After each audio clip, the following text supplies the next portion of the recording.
If your desire is to become spiritually stronger, emotionally healthier, and relationally smarter, you're at the right place. Speaker and writer Stephanie Smith inspires and equips you to achieve these 3 key aims. If you're a parent, you also learn how to raise empowered kids, ready for adulthood. Let's get started. Welcome back. I'm delighted that you are here with me for the Godly Impact podcast. If you have been around here for a while, then you know that I, either at the beginning or end of every episode, I say this statement. You have an impact that is immeasurable, eternal, and irreplaceable. And that is absolutely true. Question is, what are you going to do with that impact? Are you going to use it for good? Are you going to maximize it? Are you going to just kind of be kind of mediocre with it? Hopefully, definitely not decide to use it for anything that is bad.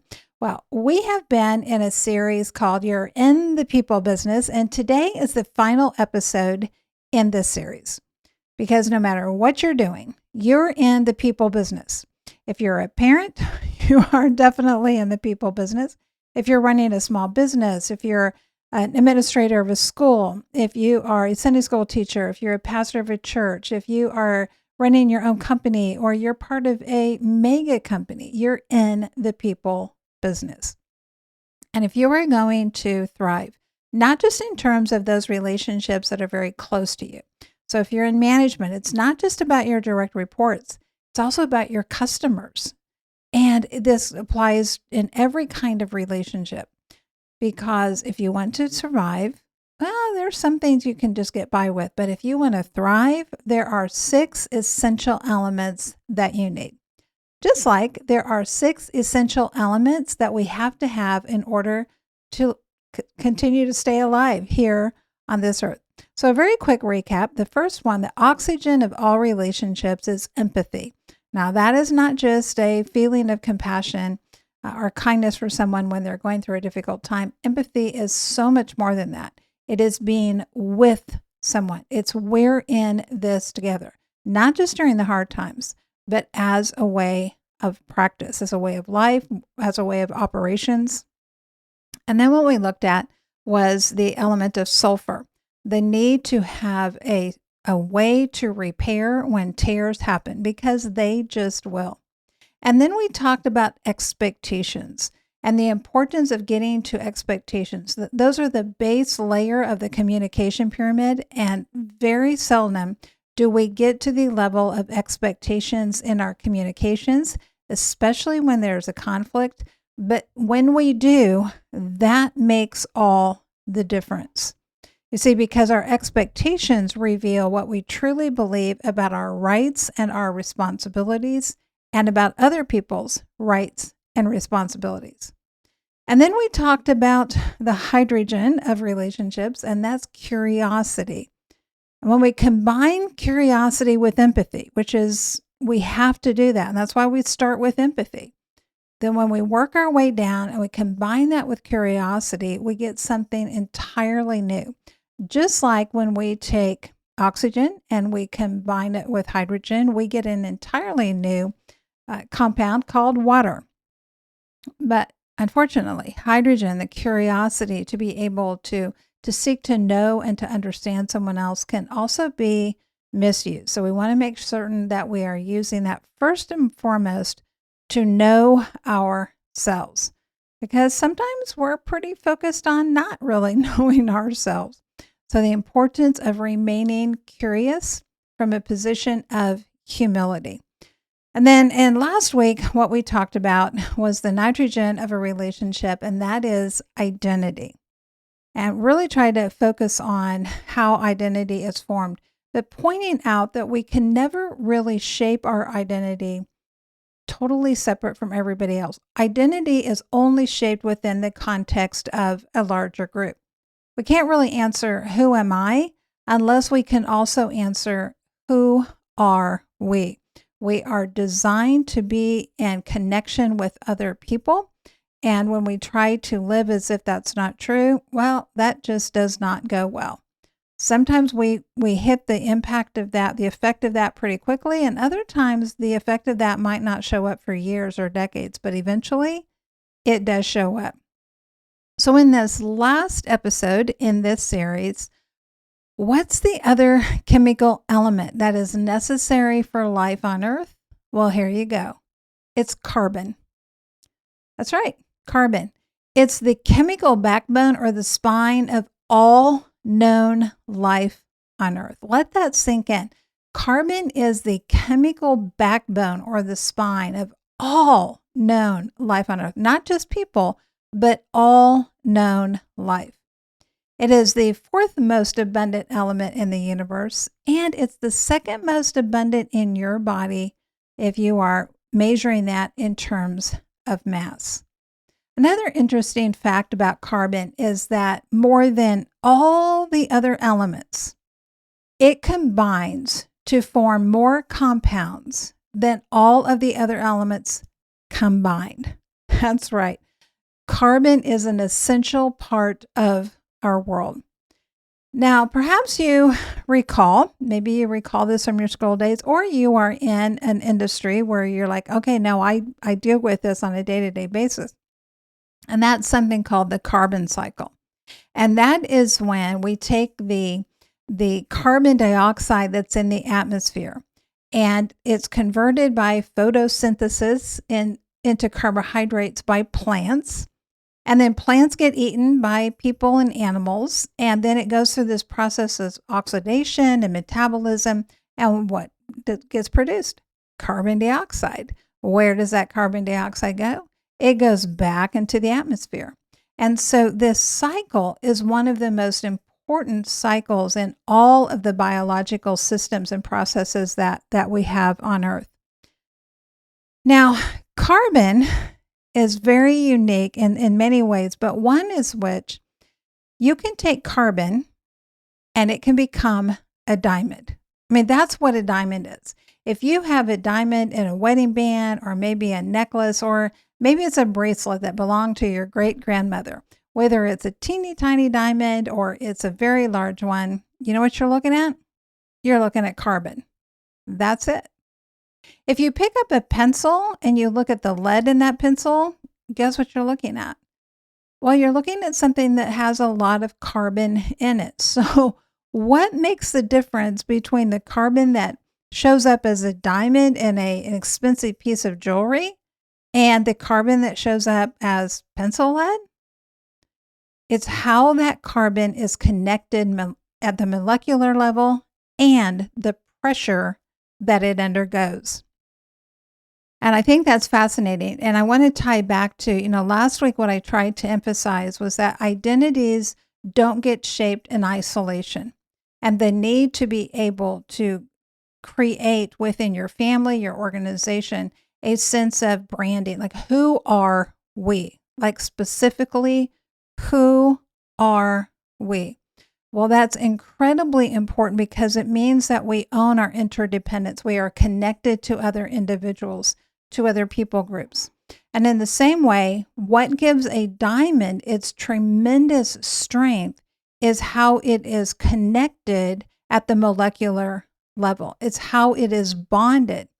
And this is what makes it one of the reasons why it turns into this precious gem and not into lead to be put into a pencil. And the pressure that carbon is put under also plays a part in it turning into something very precious versus something very ordinary. None of us like to sign up to be put in situations of pressure.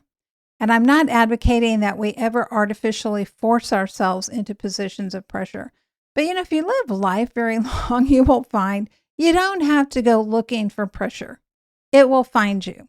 And it's more important that we don't try to invent these escape routes from pressure, but we let pressure do the work that it needs to do in order to turn us into the diamonds that we can become.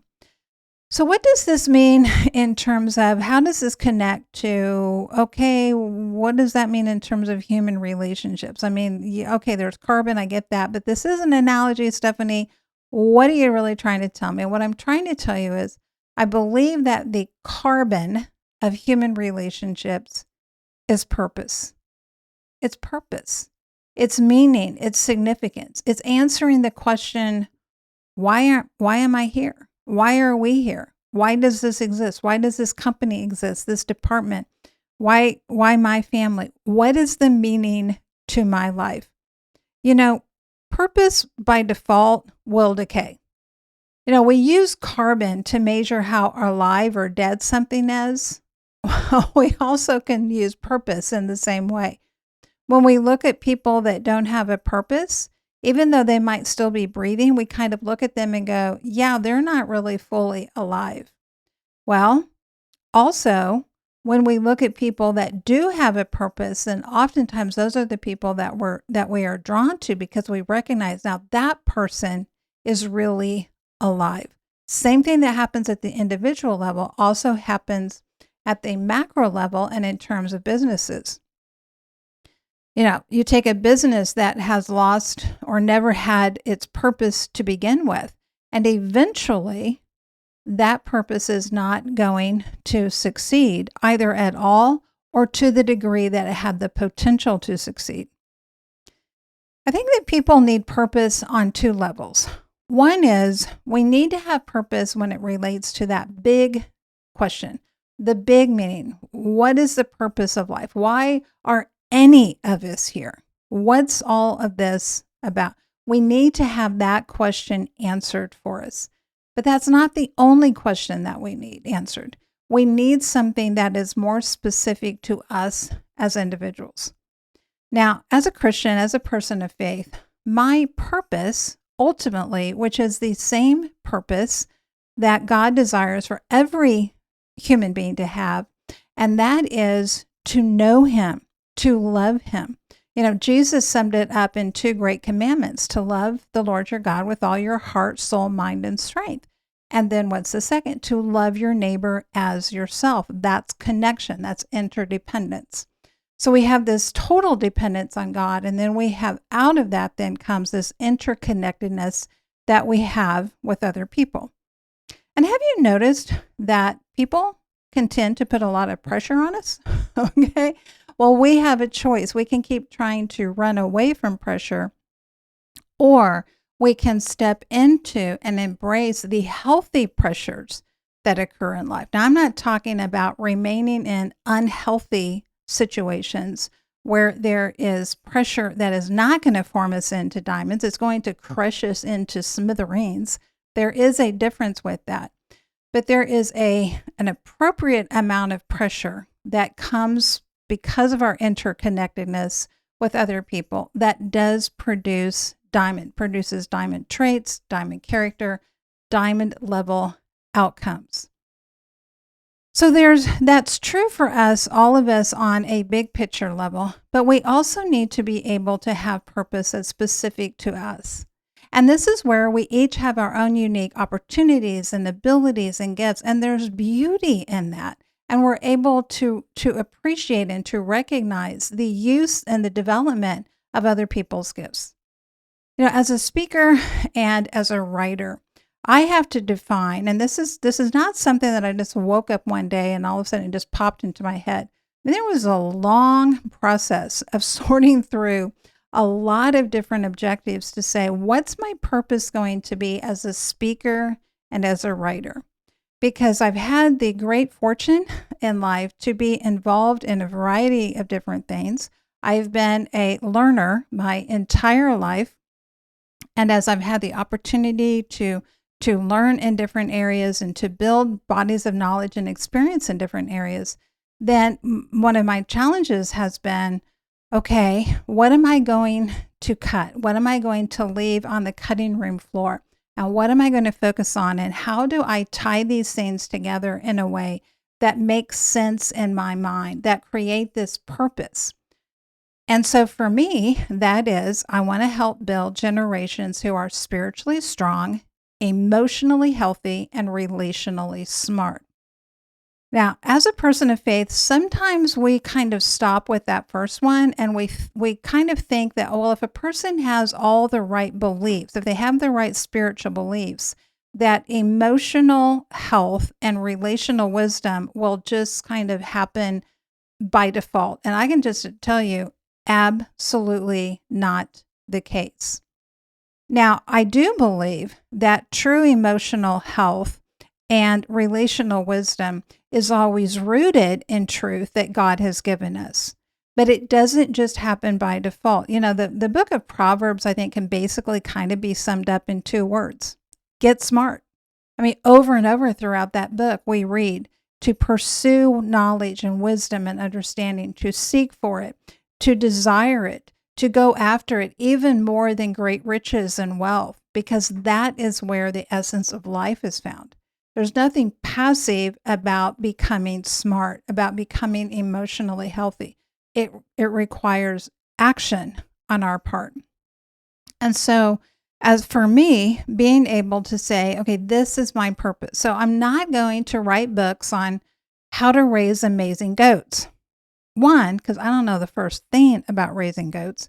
2, I don't have any interest in learning how to raise goats. But you know what? There are people who are so passionate and knowledgeable about goats.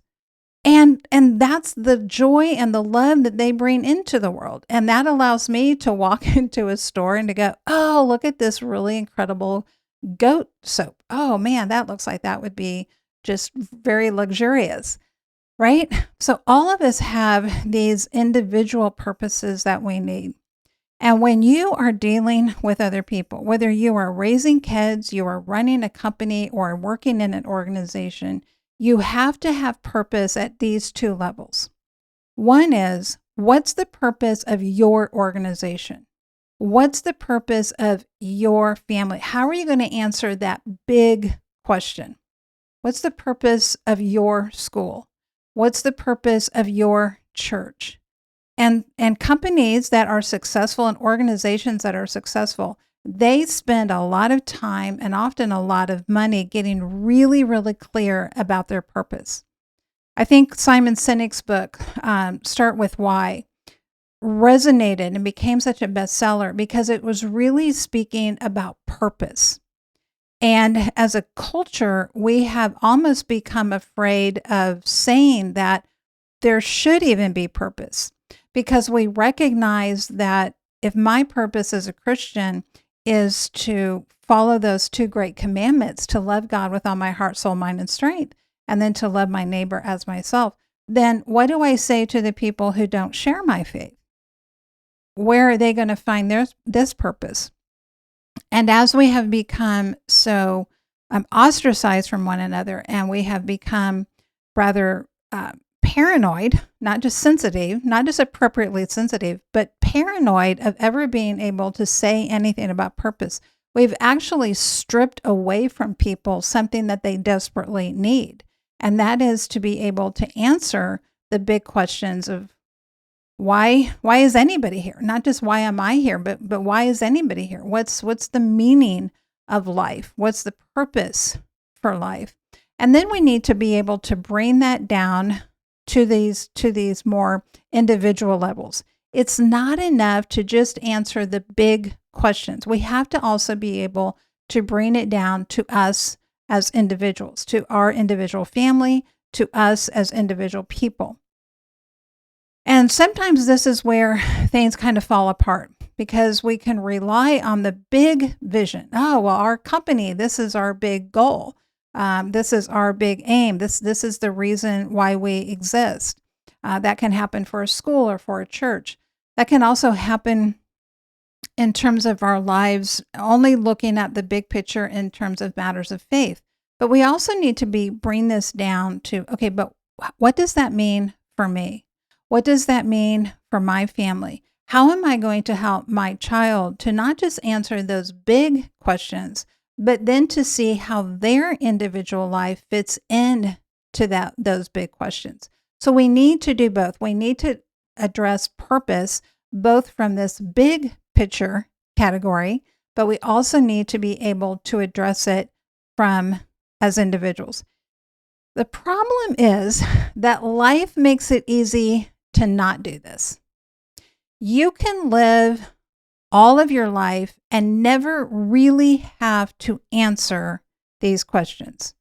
I don't think anybody ever escapes asking them, but we can distract our way into not having to answer them, not with courageous clarity. Because you see, what we can do is we can get caught up in just do the next thing.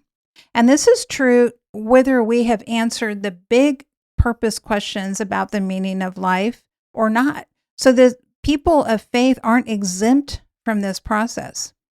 As a matter of fact, because we have answered the big purpose questions, it actually can become a deterrent to not answering this at the more granular individual level.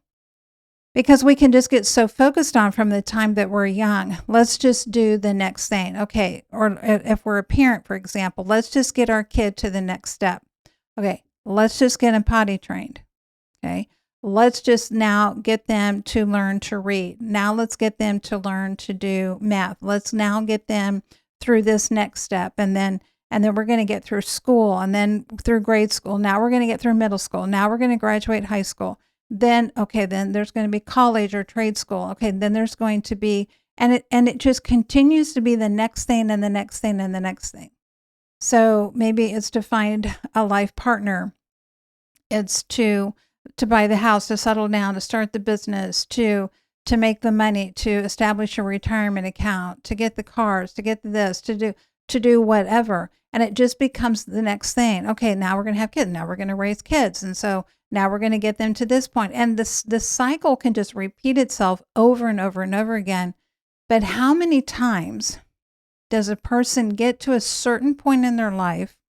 Sometimes it's around the middle of life where they kind of look back and go, is this it? Okay, well, I've done all the things. I've done all the steps. I've achieved to this.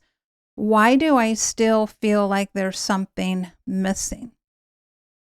And that, again, that's not just true for people who do not answer those big purpose questions from a place of faith. This can happen to everyone. And even more tragically, this doesn't hit somebody until they are at the very end of their life. And then they're looking back on all their years. And they're looking back when there's very little, maybe no opportunity to make any course corrections. And it becomes, what was it all for? What was it all about? What difference did any of it make? But when we answer those questions about purpose, both at the big picture level and for us as individuals, then as we are going through the next phase and the next phase and the next phase, and whatever that looks like for each of us as individuals, then we see the next phase, we see that next step as part of something that's bigger. It's part of a bigger story. It's not an end in itself. It's part of this journey, this grand journey that we're on. I think that all of us have been invited to participate in this grand story that God wants to write with our lives. He doesn't force us into it. He gives us an invitation. It says, hey, I have this grand story. Would you like to come and be a part of this? And he has a role for each of us in that will bring us tremendous satisfaction. And we get a choice. We can say, yes, I'm going to show up for that. Or we can say, no, I'm not. So I want to encourage you, be intentional to ask yourself, what is the purpose for life in general? Maybe you've already settled that. Maybe you have already answered that for yourself. If not, I encourage you, why? Answer the question. Start with why. Why is anybody here? What difference does any of life make? And then answering that question, and my hope is that you will answer that question in the same way that I have, and that is through a relationship with our Creator and our Designer who loves us beyond all that we could ever think or ask or imagine. Then we need to take the next steps of what is my purpose in life here and now. Now, my purpose in this season of life is different than what it was 20 years ago. 20 years ago, I still had kids at home that needed to grow up. They needed me present in their life in a different way than they do now. So the specifics of my purpose have changed over time. The big picture hasn't, but the specific application of that purpose changes over time. But you know what? It will only change if we are intentional to continue asking that question. What's my purpose? How do I see that? How do I define that? How do I live that out? And I have noticed that as a person ages, that question gets harder to answer culturally. In some respects, it can become easier to answer if you have been growing in self-awareness and you have been on a good trajectory with your life. But culturally, there aren't as many answers that just get handed to you. Because again, when you're younger, there's just kind of these natural kind of next steps that you take. And life kind of says, oh, now your purpose in this season of life is X. It's to establish yourself in your career. It's to get an education. It's to find a life partner. It's to get yourself established in this way, to grow in a community. Maybe it's to have kids. Now it's to raise kids. Life kind of hands you those seasonal purposes. But when you get to a certain point in life, guess what? Life doesn't just start handing those out to you. And all of a sudden you discover you've got to go hunting for those. You've got to find and create those more for yourself. Some people navigate that transition well, and others, well, some people never really navigate that transition well. But my hope is that whatever season of life that you are in, that you will recognize throughout all human history, throughout every people group, one constant has been that people have a hardwired question. What's the meaning of life? What's the purpose? What's the point? Why are we here? And while that question has been answered numerous different ways over time, the one fact remains that question is embedded in every human heart. And if we are intentional to answer that question and to answer that in ways that align with truth, then we are going to it's going to have an impact in everything that we do. Just like carbon is present in so many parts of the environment and the world, and it's just part of every kind of life structure. When we have a good purpose, then it is embedded in every part of our life. We don't have to try to force it. It just becomes part of how we show up. And even when life puts pressure on us, that doesn't mean it can crush us. It means that it can refine, it can connect us in such a way that what is produced from that pressure is something of rare beauty, of great value, and of great use. Because, diamonds aren't just used for jewelry. I mean, you do know that, right? I mean, as something that is so hard, it can stand up to the weight and the pressure like few other compounds and elements in this world can.